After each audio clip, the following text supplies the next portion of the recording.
and choose. This allows you to pick and choose and have different strategies for different types of objects. So there's some different advantages there. Okay. So now the main point of this talk was to go over the basic visitor pattern and get you to kind of understand what it is and how it works. I don't like it. The double dispatch is confusing as hell to most people. And the reason that it's good to know about it is because you're going to see it a lot.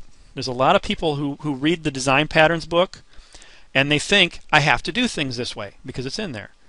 And there are other ways to do it. You can do it more dynamically, for example. And you could even use instance of if you really want to. You could. But the main thing is to try to understand it so that when you see this code, you'll recognize it and you'll be able to deal with it. Because there's a lot of it out there.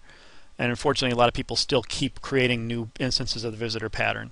And it's brittle. It's really, really brittle.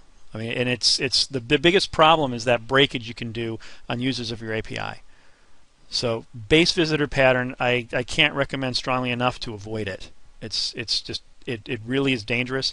But understand it so that when you go to actually look at some code and see it, it won't just make you sit there and scratch your head at what's going on.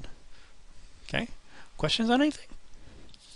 Let me see if I covered everything I wanted to cover here. I think I did, actually.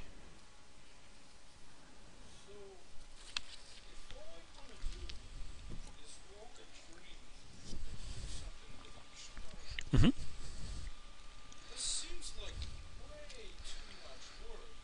It seems that way, and the thing is, doing something with each node, the big thing you got to ask yourself is it likely that I'm going to want to do something different later on with these different nodes? Or is it likely that I'm going to want to do this one thing, then do this one thing,